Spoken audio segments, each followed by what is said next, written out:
At this stage in the quarter, I'm sure you have now figured out the pattern of what we're doing. Now that we're starting to talk more about systems, and this will continue into next quarter, we are going to first review the system. What you learned in A&P is pretty relevant at this point. And then, so we're going to talk about system review, what it does, how it does it, basically. And then we're going to talk about what goes wrong. That's the patho part. So, the immune system. The immune system is responsible for the body's defenses. It has a non-specific response, and we talked about that in Chapter 5, like inflammation and phagocytosis, and, just your skin and that sort of thing. And then it has a specific response mechanism. And so in this section, we are going to talk about specific responses. And the specific defense, the immune system is responding to particular substances, cells, toxins, or proteins which are perceived as foreign to the body and therefore potentially dangerous. And the specific immune response is intended to recognize and remove undesirable materials. Okay, so if the immune system produces specific antibodies against foreign substances. Okay, so here's our little review. So the immune system is huge. It's all over our body, and it has a lot of different components. It mostly consists of lymphoid structures, we call them, immune cells, and tissues concerned with immune cell development and chemical mediators. So the lymphoid structures include the lymph nodes, the spleen, and the tonsils, the intestinal lymphoid tissue. We have specific lymphoid tissue in our intestines, and the lymphatic circulation. So that's the basic structure within which the immune system functions. Our immune cells, which are lymphocytes, as well as macrophages, provide the specific mechanism for the identification and removal of foreign material. So, tissues that are involved in immune cell production and development include the bone marrow and the thymus. All the immune cells originate in the bone marrow, and the bone marrow and thymus both have roles in the maturation of those lymphocytes. So the thymus is pretty significant during fetal development, and it's what programs the immune systems to ignore your own cells. Okay, so if you have a problem where your immune system recognizes your own cells as foreign, that's an autoimmune disorder, and we'll talk about those. So when your immune system recognizes your own cells as foreign, then your immune system is going to attack your own cells. So the blood and circulatory system provide the major transportation and communication network for the immune system. So here's our, we have sort of several different pictures of this. This is the one from the book. The other one that I had was from Adam, which I like the pictures in there. Anyway, here it is. So we also have chemical mediators, which include chemicals such as histamines and interleukins that play a role in the body's immune reaction. So we talked a little bit about histamines when we talked about inflammation. And basically there are chemical messengers that are telling our body something. It needs to mount a response to something. So there's a table in the book that lists the major components of the immune system and their function, and it's huge. It's on page 116. You can check it out and look at it. So antigens are basically identifiers on cells. They're surface molecules that are unique to every individual. If you have an identical twin, then the two of you can share antigens. But the rest of us all have unique identifiers. So there are proteins, complex proteins or polysaccharides. or combinations that are called glycoproteins that activate the immune system to produce specific antibodies.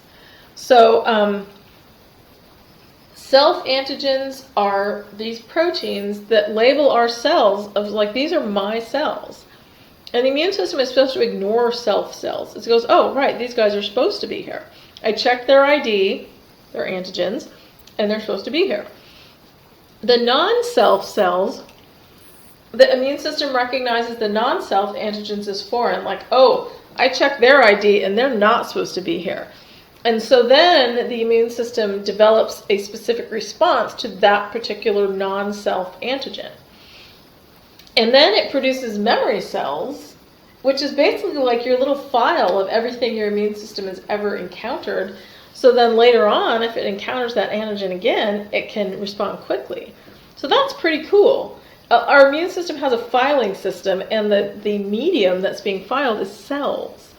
I just love that. It's so elegant. It's lovely.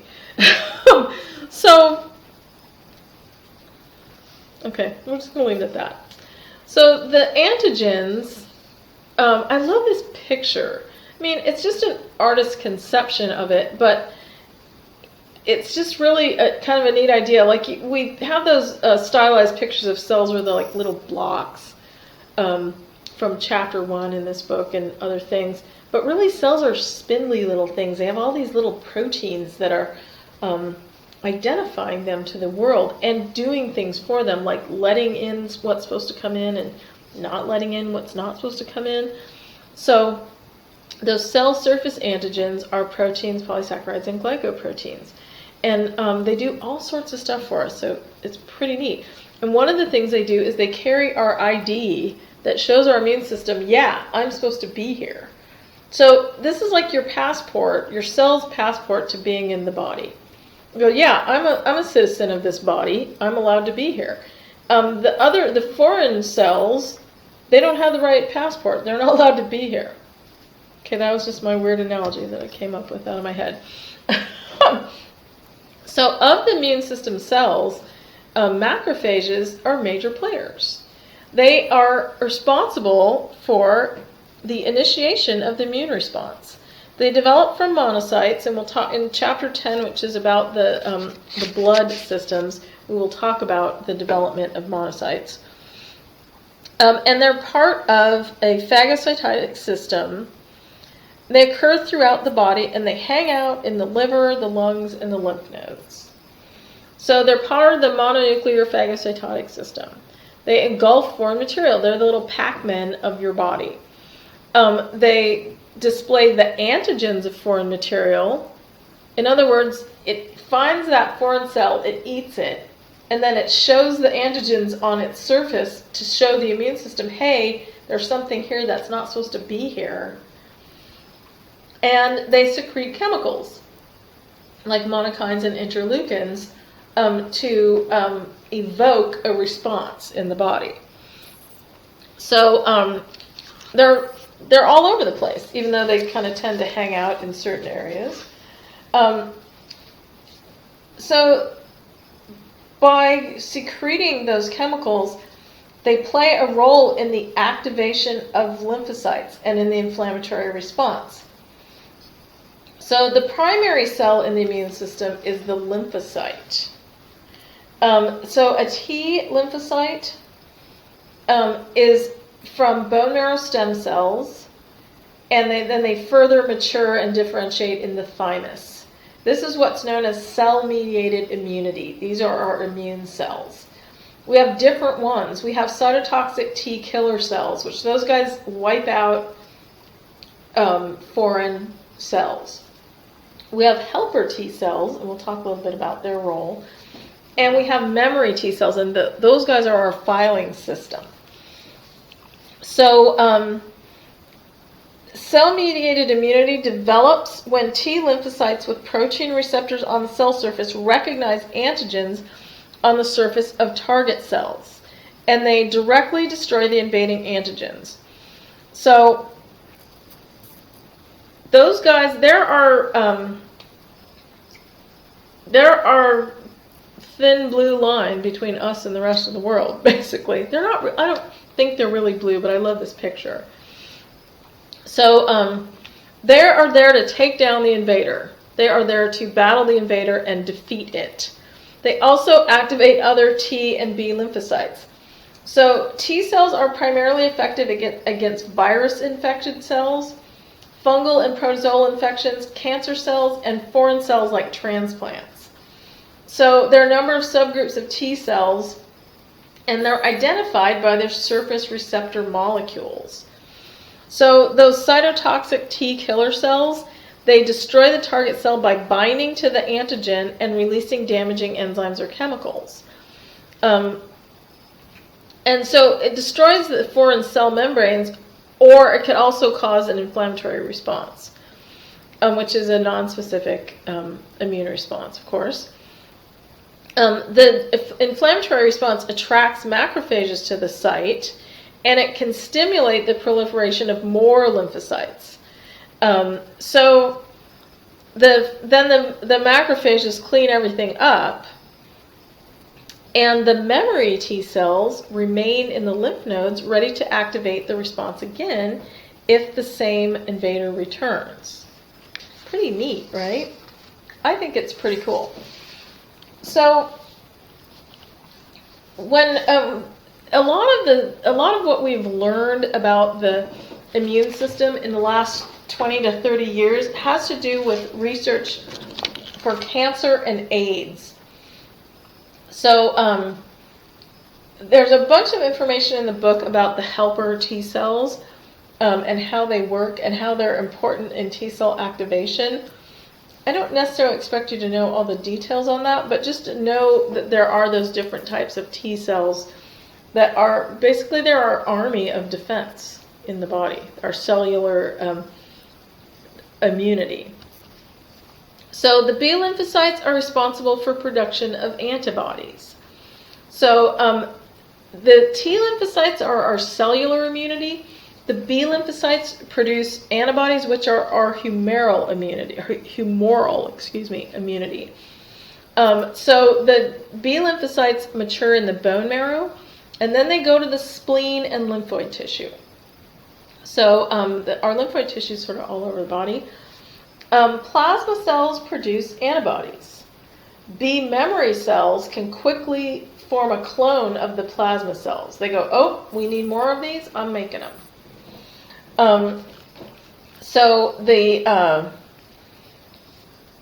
There's another cell, they're called natural killer cells, and they're distinct from T and B lymphocytes. They basically will destroy anything without prior exposure or sensitization, like tumor cells and cells infected with viruses are kind of their main effect. So one of the reasons why people are more prone to cancers when they are older is because their natural killer cells diminish over time. So humoral immunity is where antibodies are produced to protect the body. And antibodies actually act as markers to then let the rest of the immune system deal with that thing. Cell-mediated immunity is where the lymphocytes are attacking the non-self cells to protect the body. So the B lymphocytes make the antibodies bind to the antigens and mark those cells, and then the lymphocytes attack them. So this is the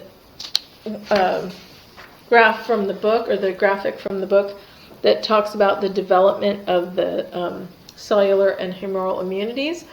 So all of them come from the bone marrow. The T cells go to the thymus to mature, and the B cells go to the lymph nodes. Okay?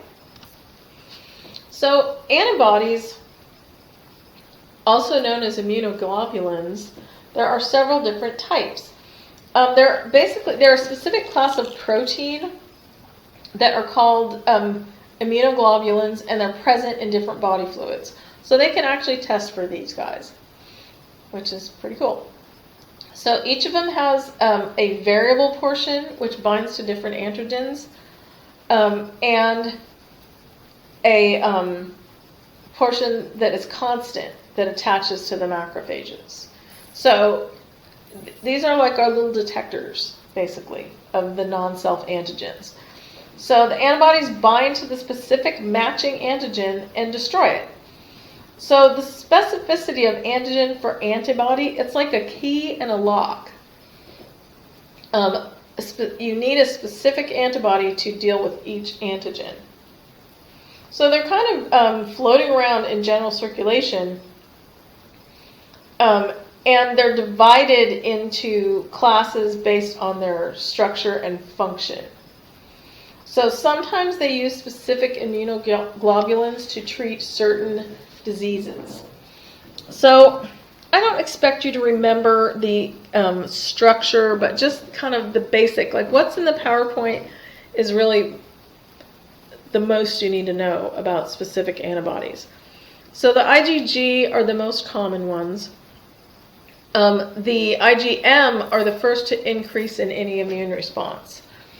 The IgA are in tears, saliva, and colostrum, which is made in the maternal, the mother's milk to give immunity to the babies. So IgE is mediates allergic responses, causing release of histamine and other chemicals and resulting in inflammation. IgDs are attached to B cells and they activate them. So this is that chart from page 116. It's huge and it's long, and I know you can't see it on here, but it's just nice to look at and see what all the different little white blood cells do and all the different chemical mediators do. So again, you know that I don't expect you to memorize those things. I just want you to be exposed to it and be vaguely familiar with it. So the complement system is activated during an immune reaction that involves IgG or IgM antibodies. It's a group of inactive proteins that are circulating in the blood, and the names that they gave them, C1 through C9. So not very descriptive names, but they're when an antigen-antibody complex binds to the first component, C1, it activates, it's sort of similar to blood clotting. It activates a response that causes cell damage and further inflammation. So basically it helps ramp up the system, if you want to think of it that way. So chemical mediators are involved in inflammation and immune reactions, histamines and interleukins, and we've talked about this in the inflammation chapter. So chemical mediators have a variety of functions, including signaling and causing cellular damage. So they can help in the breakdown of foreign cells, and then they can signal and bring other cells to the area to help. So there are lots of different diagnostic tests that are used for immune things. One of the most common things is a titer, an immunoglobulin titer, and it measures the level of serum immunoglobulins. So an example of this is when I first started working at the hospital where I work now. I work in a hospital-based outpatient clinic, but you still work for the hospital. They require lots of different immunizations. Well, if you've had a disease like chickenpox, for example, when I was a kid, we didn't have chickenpox vaccines. So we just had to get the chickenpox. So what they can do is they can actually do an antibody titer to find out if I have antibodies to chickenpox, which I do. They did a titer and they found out. So someone who is an older person that was around before the vaccine, they can do a titer to assure that the person is immune to that particular infectious agent. There are a bunch of other tests listed here, and I will let you look through them. We're not going to necessarily discuss all the diagnostic tests. They're listed in the book, but we're going to move on to immunity and how it works. So there is natural immunity that is species specific. So humans for example, are usually not susceptible to infections that are common to other animals. So like I can't catch feline leukemia virus from my cat, and they can't catch a human cold from me. So our natural immunity is it's specific for our individual species. Innate immunity is gene specific, and it's related to ethnicity and susceptibility. So when world travel started becoming more of a thing, maybe in the 15th, 16th, 17th, 18th centuries, people would show up in a new place. They didn't have that gene-specific innate immunity, and the organisms that were normal for the indigenous people would kill the new people, and vice versa. So that when Europeans showed up on the North American continent, for one thing, they had some things like smallpox and whatever that the indigenous people were highly susceptible to because they had no innate immunity. So we have some of this natural immunity. It would be interesting to talk to an immunologist or an epidemiologist and see if that has changed with worldwide travel. Interesting. So the primary response, and we talked about this a little bit in the infection section, it's the first exposure to an antigen. And it takes 1 to 2 weeks before the antibody titer, which is how many antibodies there are in the system, reaches efficacy. So it takes that long with the primary response for the immune system to mount the response. The secondary response is repeated exposure to the same antigen, which there's a more rapid response with efficacy in 1 to 3 days. So that's where you can get the infection that doesn't develop with the secondary response. We also have those memory cells stored that can be quickly stimulated and produce large numbers of antibodies or T cells that are going to respond to an antigen that we've been exposed to before. So it's pretty handy, that little filing system. So when a single strain of bacteria or virus causes the disease, the affected person usually has only one episode of the disease because the specific antibody is retained in the memory cells. So little kids, like you send your kids to school and they get every infection in the book because it's their primary exposure to the antigen. As they get older, their number of infections declines because they have a bigger filing system, and they might be exposed to things, but they don't develop them because they have a more rapid response. So here's the primary response to antigen A. It's like, we better make some antibodies to this thing. We've never met it before. The second one is like, man, we know this, and blammo, lots of antibodies. So there are different types of immunity.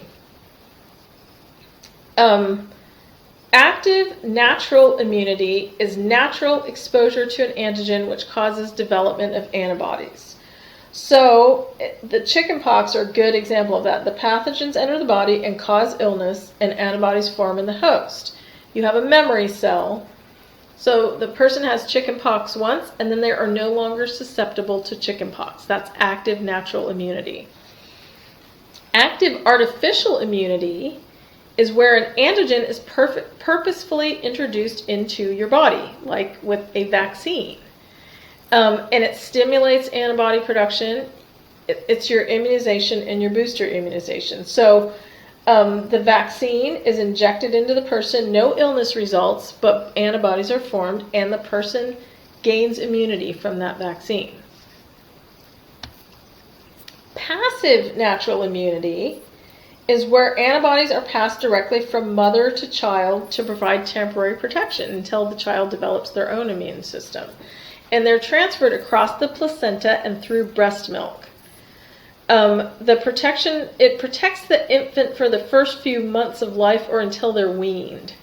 So if you wean them right away, then they don't have that passive natural immunity.